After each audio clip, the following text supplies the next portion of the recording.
Une épaisse colonne de fumée visible dans le ciel d'Auxerre.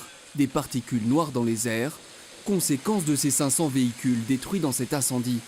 Pourtant, les sapeurs-pompiers ont voulu tout de suite se montrer rassurants quant au risque de pollution atmosphérique. Très rapidement, au bout d'une heure et demie d'incendie, on avait réussi à abattre les fumées.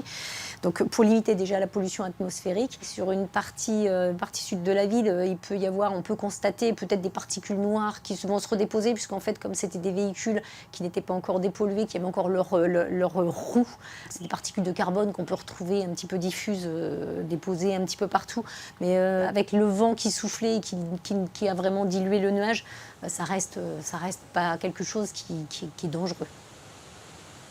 Pour contenir les risques de pollution de Lyon, situé à proximité du site, un barrage flottant a été installé ici par les sapeurs-pompiers pour éviter la propagation d'hydrocarbures dans la rivière.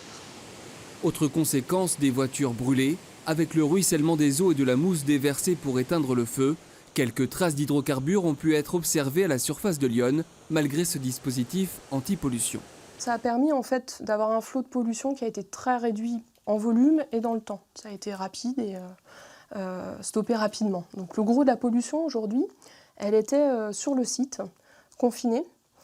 Pour être sûr que tout ça était bien étanche, les pompiers ont mis un bouchon obturateur pour vraiment doubler ce ballon, en cas de défaillance vraiment, pour s'assurer que tout resterait bien sur le site. Tout le week-end, une entreprise spécialisée a procédé au pompage des canalisations pour retirer toutes les eaux polluées. Tous les véhicules et les racks métalliques devraient être évacués et broyés pour permettre le nettoyage complet du site.